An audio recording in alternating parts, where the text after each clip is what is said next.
드라이브를 합니다. 근데 지난주 좀 날씨가 좀 흐렸지 않습니까? 그죠?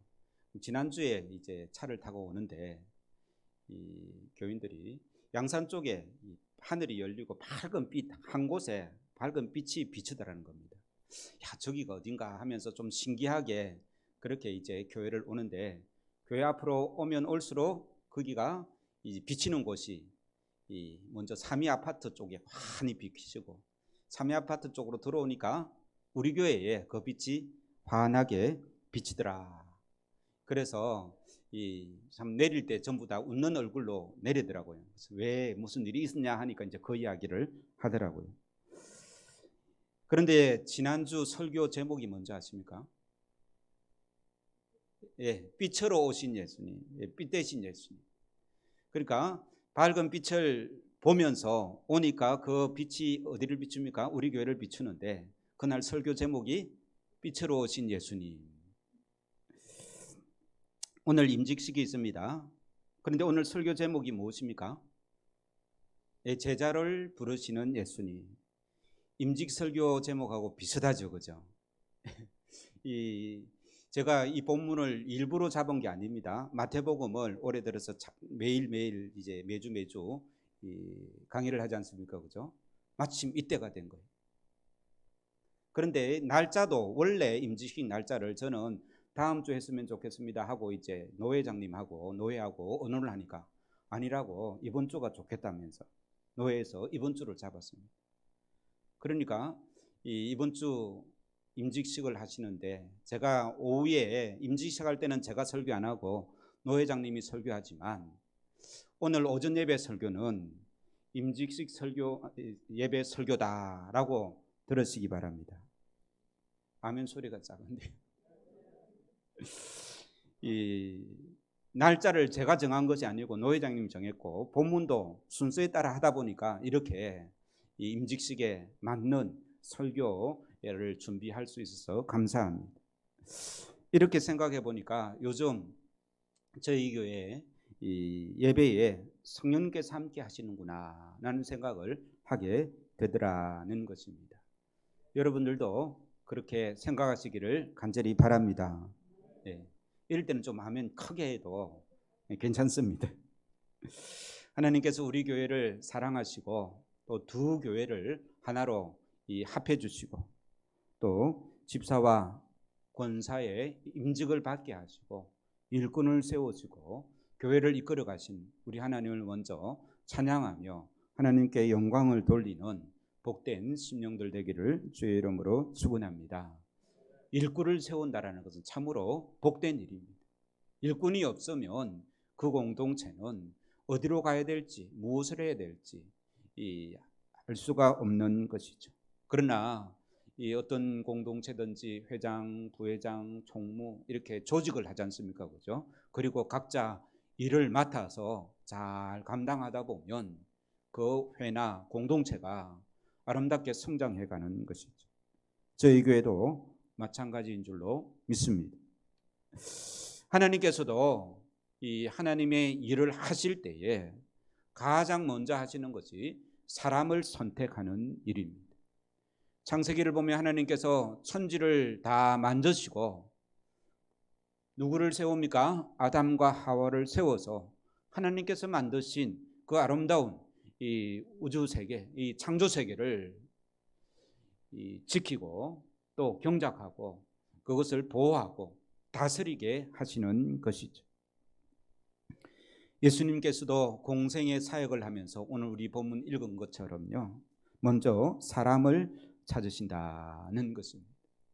사람을 찾는데 아무나 찾는 것이 아니고 어떤 사람을 찾겠어요? 하나님의 부르심에 응답하는 헌신된 사람을 찾는다라는 말씀입니다. 우리 18절 19절 말씀 같이 읽겠습니다. 시작. 갈릴리 해변에 다니시다가 두 형제 곧 베드로라 하는 시몬과 그의 형제 안드레가 바다에 검을 던지는 것을 보시니 그들은 어부라. 말씀하시되 나를 따라오라. 내가 너희를 사람을 낚는 어부가 되게 하리라 하시니. 예수님께서 이 갈릴리 바다, 사실 바다라고 하지만 우리는 바다 하면 해양을 말하잖아요, 그죠? 그런데 이스라엘 사람들은 그냥 물만 많으면 바다다라고 그렇게 말합니다. 표현이 그렇습니다. 갈릴리 호수입니다. 저 반대편이 훤히 보이는 그런 호수입니다. 그런 우리나라에도 호수들이 있지, 저수지들 있지 않습니까? 댐, 우리나라에 있는 댐, 큰 댐하고 거의 그것보다 조금 더 클까 그렇습니다. 그런데 거기에 돌아다니면서 이 사람들을 찾으시는, 제자로 부르시는 그러한 말씀이 오늘 본문 말씀인 것이죠. 그런 의미에서 우리 교회도 이 일꾼을 세우고 또 직분자를 세우고 안수를 행하는 것은 참으로 복된 일이다. 예수님께서 하셨던 그 사역을 우리도 하는 것이다 라는 것입니다. 그런데 오늘 본 말씀을 조금 더 깊게 보면요, 예수님께서 제자를 세우는 이 방법이 조금 특별합니다. 예수님께서는 어떻게 제자를 택했는가 하면, 그 당시 이 랍비 선생님들, 그 당시 서성들은 어떻게 하는가 하면, 자기는 서성은 가만히 있고 그 서성을 찾아오는 사람들, 그런 사람들 중에 골라서 받습니다. 문화생을 받는 거죠. 그래서 그 당시 제자들은 많은 선생님들 중에 나는 누구 밑에서 배움을 받았으면 좋겠다 생각하고요, 그분에게 찾아가서 자기를 이제 제자로 받아달라고 그렇게 요청을 하는 것이죠. 그러나 예수님은 그 당시에 랍비들과는 달리 어떻게 하셨습니까? 예수님께서 제자들을 찾아가셨습니다. 그것도 그들의 일터에 다 찾아가셨던 것을 보게 됩니다. 이것은 무슨 의미인가 하면요, 교회는 하나님께서 불러주셔야 올 수 있는 곳이다는 말씀입니다. 교회는 부름받은 사람들의 모임이다라고 이렇게 배웠지 않습니까? 그죠?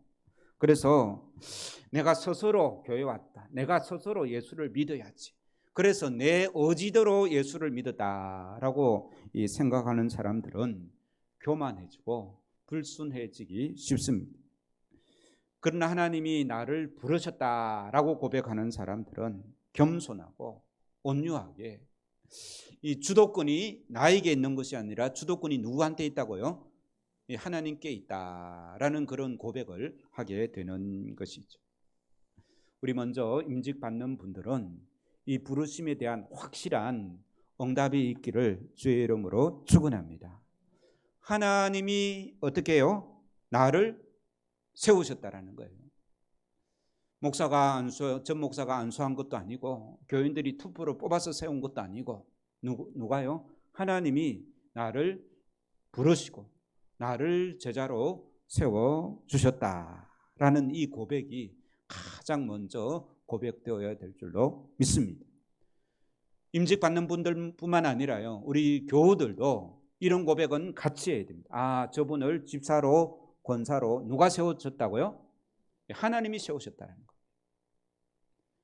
우리 믿음의 사람들은 하나님이 나를 부르시고 나를 세우셨다라는 이 고백 하에서 우리의 신앙이 시작되는 것이죠.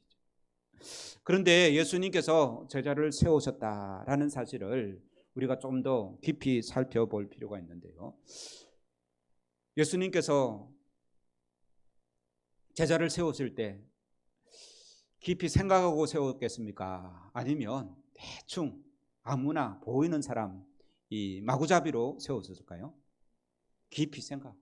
그런데 오늘 본문을 보면 참 제가 제자를 세우면 이런 사람은 안 세울 건데 라는 사람을 세우는 거예요. 그 당시 이 오늘 본문에 4명의 제자를 세우는데 이 4명 다 직업이 무엇입니까? 어부입니다. 어부.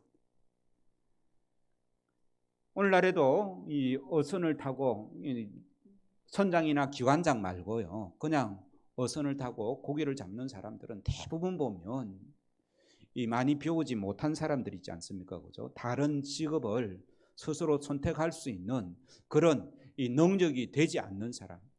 그런데 2000년 전에 이 어촌에서 평생을 고기잡이 하는 그런 사람들은 오죽하겠습니까? 글자 한자도 제대로 읽거나 쓰지 못하는 그런 사람들이 대부분일 겁니다. 그런데 예수님께서 그런 사람을 세우신다는 겁니다. 인물과 자격을 보는 기준이 우리와는 다르다는 겁니다.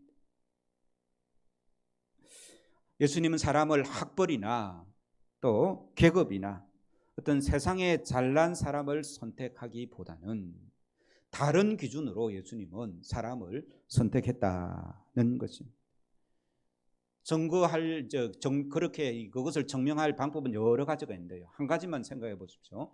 예수님의 12제자 중에 제일 똑똑한 사람이 누구였을까요? 예. 예수님의 제자 중에 그래도 좀 배우고 좀 이 계산할 수 있는 그런 사람이 두 명이 있는데, 한 명은 세리 마태입니다. 세리. 그러니까 동계산을 잘하는 세리. 사실 세리도요, 그 당시 유대인들이 볼 때는 죄인보다 더 악한 매국노예요. 나라를 팔아먹는 굉장히 나쁜 사람으로 취급하거든. 그리고 이 마태도 조금 배웠는데, 마태 말고 이 가룟 유다가 제일 똑똑했습니다. 그래서 예수님께서 예수님의 따르는 그 공동체의 돈을 누구한테 맡겼는가 하면 세리 마태한테 맡기지 않고 가룟 유다한테 맡긴 거예요. 그걸 보면 12명의 제자들 중에 제일 똑똑한 사람이 가룟 유다였을 것이다 라고 충분히 추측하고 할 수 있는데, 12명 중에 예수님을 따르는데 실패한 사람이 누굽니까? 한 명 있는데 그 가룟 유다지 않습니까?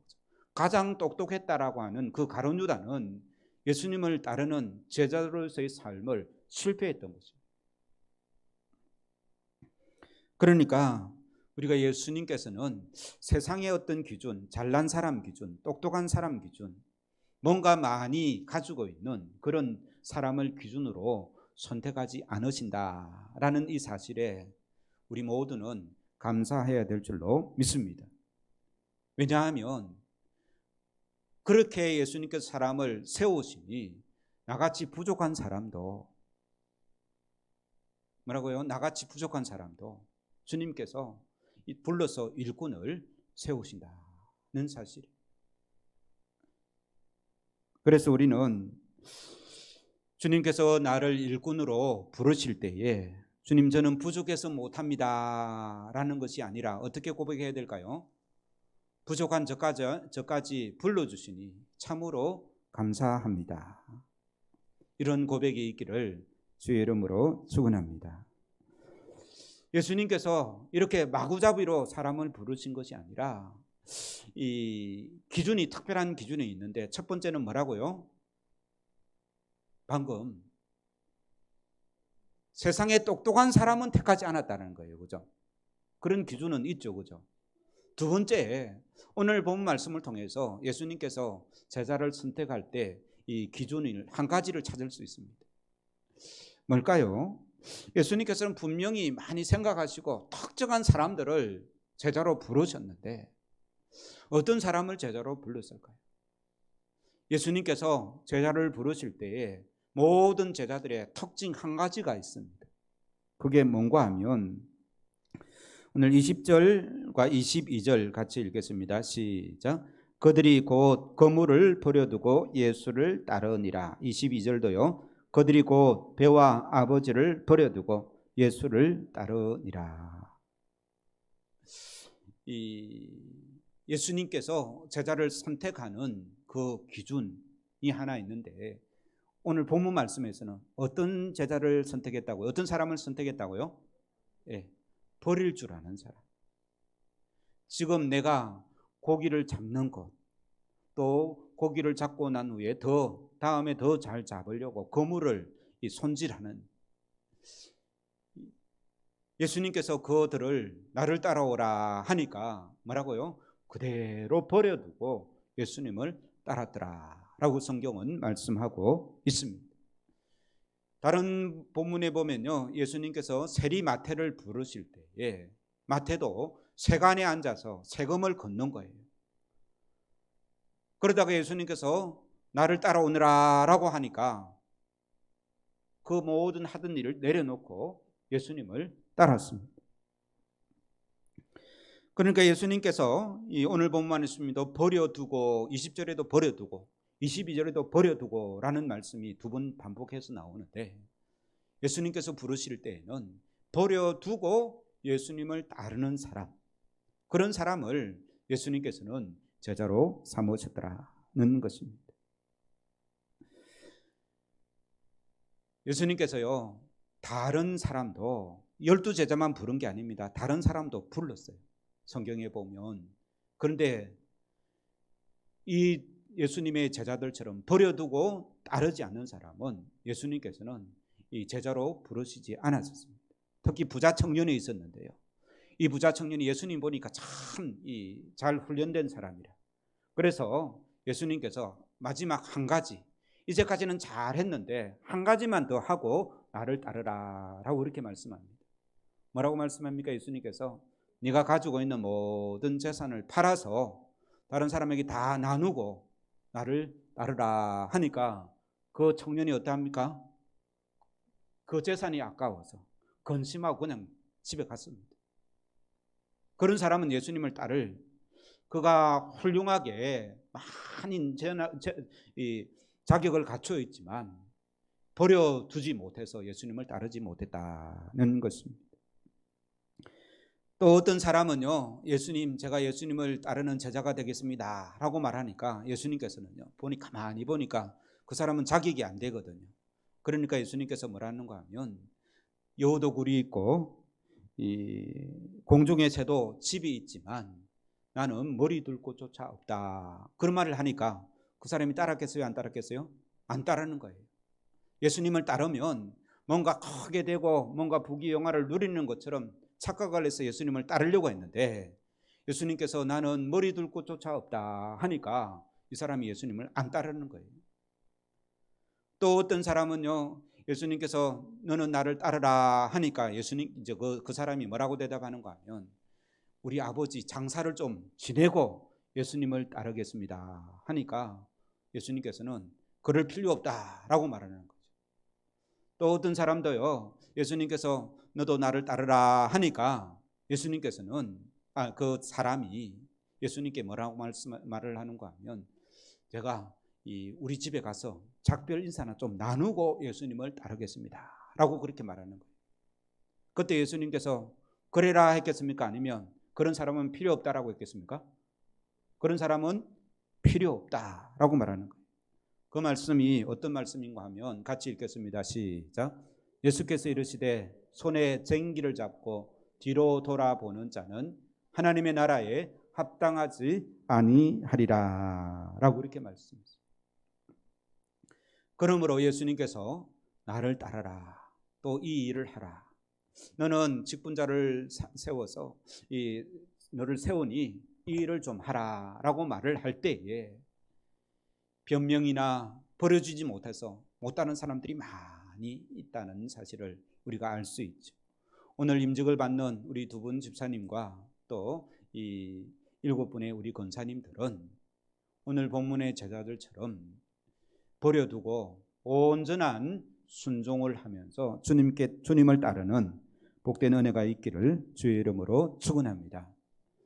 이 말씀은요, 직장을 다 버리고 가정을 다 버려두고 그렇게 임직을 받아라는 말이 절대 아닙니다.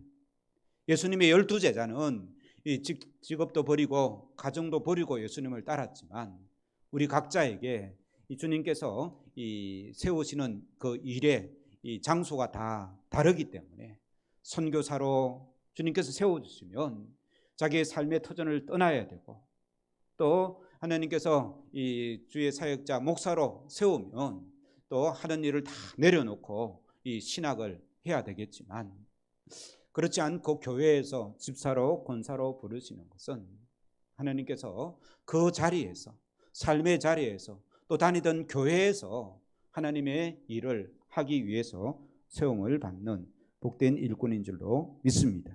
그러므로 버릴 것들은 하나님께서 부르신 그 부름의 자리에 따라 각각 다르더라는 말씀입니다. 그래서 오늘 임직을 받는 우리 성도들은, 우리 임직자들은 내가 버려야 될 것이 무엇인가?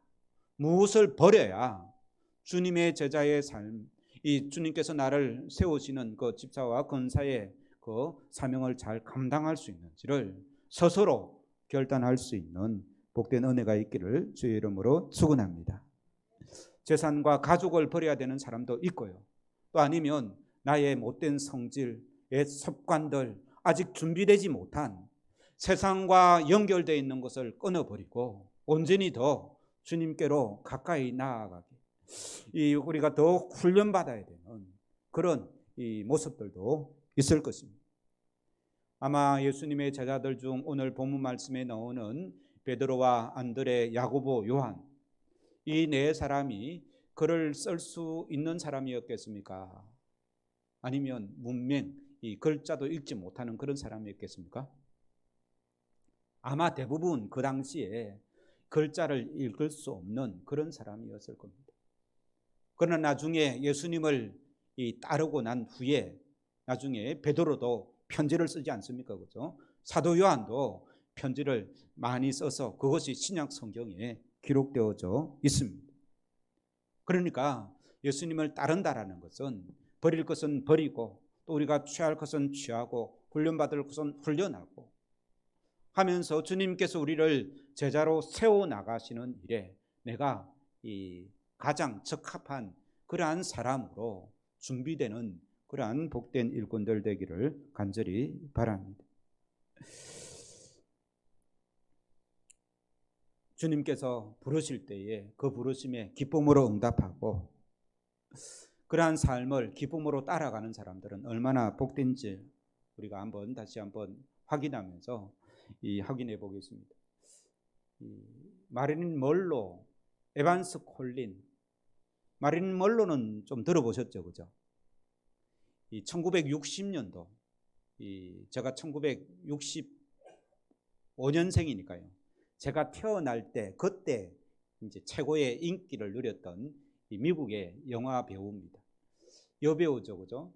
마릴린 먼로와 견주어서 에반스 콜린도 같은 시대에 비슷한 시기에 굉장히 인기가 많았던 사람입니다. 이 두 명이 그 당시 최고의 인기를 누렸었는데요. 특히 마릴린 먼로가 한번 엉덩이를 흔들면서 춤을 추면 온 남자들이 그 매력에 사로잡혀가지고 이 가슴이 두근두근해가지고 참을 수 없었던 그런 이야기가 많이 있습니다. 그 당시 대통령이 케네디 대통령인데요. 케네디 대통령이 자기 생일 때 이 마릴린 먼로를 불러서 이 생일 축하곡 해피 버스데이 투 유 그 노래를 부르게 한 거예요. 그 노래를 듣고 자기는 이제 대통령을 그만둬도 여한이 없다라고 했던 그런 굉장히 유명한 사람입니다. 얼마나 춤을 잘 추고 노래를 잘 불렀기에 대통령직도 내려놓고 싶은 이제 그런 마음이 생겼습니다. 그와 비교해서 에반스 콜린도 같은 인기를 누렸던 사람입니다. 그런데 이 마릴린 먼로는요, 이 케네디와 또 케네디 동생하고 안 좋은 소문이 나고요. 이 마릴린 먼로는 당시 최고의 인기를 누리면서 수많은 남자들을 유혹하면서 호화로운 참 이 땅에서의 삶을 참 마음껏 즐기면서 살았는데 그의 이 말년은 어떻게 됐는가 하면 말년까지도 아니죠. 인기가 그 남자들과 그렇게 술과 담배로 마약으로 그렇게 찌들어가게 되면 외면은 화려한데 내면은 어떻습니까? 점점 이 내면이 죽어가지 않습니까? 그래서 참 이 허무와 갈증, 공허함, 그 고독을 어쩔 수 없어가지고 마지막에는 결국 수면제 과다로 죽게 되는 거예요. 자살을 하게 되는 거예요. 그런데 반대로 이 에반스 콜린은요, 여러분들이 볼 때에 왼쪽에 있는 분이 마릴린 먼로고 오른쪽에 있는 사람이 에반스 콜린인데 이분도 인기가 절정일 때 은퇴를 합니다. 그리고 이 콜린은 은퇴 기자회견에서 이렇게 말을 합니다. 저는 지금 깊은 사랑에 빠졌습니다. 저는 그 깊은 사랑에 헤어날 줄 모르고 있습니다. 그래서 할리우드를 떠납니다 하고 이제 은퇴를 한 거예요. 그러자 이 기자들은 이 콜린에게 묻습니다. 도대체 어떤 남자가 무엇이 있길래 당신이 그 남자를 택했습니까? 라고 이렇게 말을 하니까 이제 이 에반 콜린스 이분이 하는 말이, 내가 남자를 택한 것이 아니라 그 남자가 나를 선택했습니다.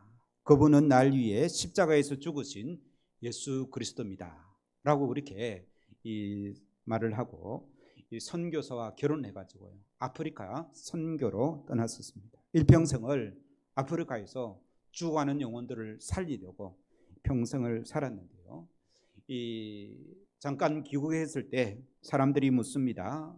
당신은 그 인기의 절정의 자리를 포기한 것을 후회하지 않습니까? 라고 물으니까, 나는 나의 이 자리, 그 선교사의 아내로서 죽어가는 영혼들을 생명을 살리는 그의 자리는 대통령의 자리보다 훨씬 귀중한 자리입니다 라는 그런 말을 했다라고 합니다. 세상의 허영과 물질, 인기, 세상의 욕심을 따라 살아갔던 그 삶, 세상의 영광을 선택했던 사람과 보이지 않는 영광, 예수님의 그 십자가의 길을 따라 나를 따라오라 라고 말씀하셨던 그 주님을 따르는 삶을 살았던 삶의 결과가 이렇게 이 다른 열매로 나타나게 되는 것이죠. 한 명은 다 얻은 것 같았지만 자살을 택했고요, 한 명은 다 버린 것 같지만 수많은 영혼을 구원하고 그 영적인 아름다운 하늘의 보화로 가득 찬 삶이 되었더라는 말씀입니다. 오늘 본문에 그물을 던지는 이 베드로와 안드레에게 나를 따라오라 라고 예수님께서 말씀하십니다. 그리고 배에서 그물 깁는 야고보와 요한에게도 나를 따라오라 라고 이렇게 말씀하십니다. 이것은 선택받는 자의 의지, 나를 따라오겠느냐 묻지도 않는 거예요. 그냥 나를 따라오라 라고 이렇게 말씀하시는 거예요.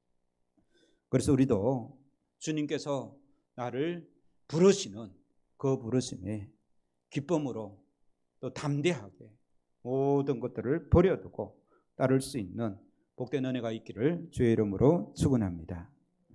이 본 헤프라는요, 이 유명한 이 순교자, 이 독일의 목사님이 있는데 이 히틀러를 죽이려고 하다가 이제 탈로가 나서 잡혀서 이제 이 순교를 당하기 전에 십자가를 묵상을 하는 거예요.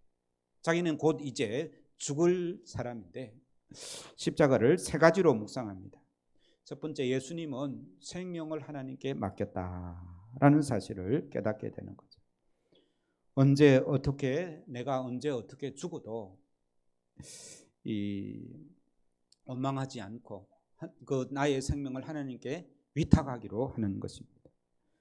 두 번째는요, 예수님께서는 명예도 하나님께 맡겼다라는 사실을 찾습니다. 억울하는 일을 당해도 누구한테 맡긴다고요? 하나님께 맡기는 거죠.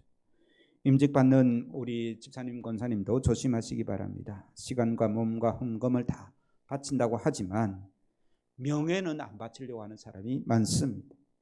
억울한 말을 듣고 누명을 쓰면 가만 참지 못하는 거예요. 그런 사람은요, 명예는 아직 못 바쳤다는 거예요. 좀 억울한 일을 당해도 예수님의 십자가를 생각하고 하나님이 다 알아서 해결해 주시겠지, 그런 믿음으로 우리의 명예도 하나님께 맡길 수 있는 복된 성도들 되기를 간절히 바랍니다. 이 보네포가 세 번째, 예수님의 십자가를, 자기가 이제 곧 죽을 건데 죽음을 앞두고 예수님의 십자가를 생각하면서 예수님은 결과도 하나님께 맡겼다라는 것을 깨닫게 됩니다. 내가 노력하고 수고한 것은 누군가 언젠가는 거둘 것이다는 것입니다. 우리 한국이 복음화된 온 동네마다 교회가 엄청나게 많은 것 중에 하나는요, 수많은 순교사들이 이 땅에 와서 순교의 피를 흘렸기 때문입니다. 그들은 이 땅에서 이 복음의 이 영광스러운 간격을 누리지 못했습니다. 한국 땅을 밟은 지 사흘 만에 이 열병으로 죽은 선교사도 많습니다. 그러나 그들의 임무는 거기까지인 것이죠. 그래서 내가 열매를 보려고 하는 것보다 나는 씨 뿌리는 자로 주님께서 이 자리에 세워주셨으니 그것을 감당할 수밖에 라는 마음으로 결과도 하나님께 맡기는 복된 믿음의 성도들 또 직분자들 되기를 주의 이름으로 축원합니다. 묻지도 따지지도 않고 라는 그런 보험 광고 있죠. 오늘 본문에 이 제자들 예수님을 따를 때 묻지도 않고 따지지도 않았습니다. 복음서를 한번 읽어보십시오. 예수님, 내가 예수님을 따르면 어떤 영광이 있습니까? 어떻게 되겠습니까? 그렇게 따지는 그런 모습을 볼 수 없습니다. 어디로 가는지, 보상은 무엇인지, 그 모든 것은 누가 책임진다고요? 하나님께서 알아서 하실 것이다. 그런 하나님께 위탁하는 그러한 자세가 임직받는 분들이 가져야 될 자세일 줄로 믿습니다. 우리 기도하시겠습니다. 하나님 아버지, 주님께서 우리 어부들을 부르시고 제자로 부르신 그 말씀을 받으면서 하나님 우리에게 맡겨진 그 직분을 받으려고 하는 임직자들과 또 우리를 불러서 하나님의 일에 사용하신 모든 성도들 한 마음으로 우리도 예수님의 부름받은 제자들처럼 온전한 순종과 따지지도 않고 또 계산하지도 않고 주님께 우리의 것을 드릴 줄 아는 복된 믿음의 제자들 되게 주님 인도하여 주옵소서. 감사와 찬송을 드리오며 예수님의 이름으로 기도하옵나이다. 아멘.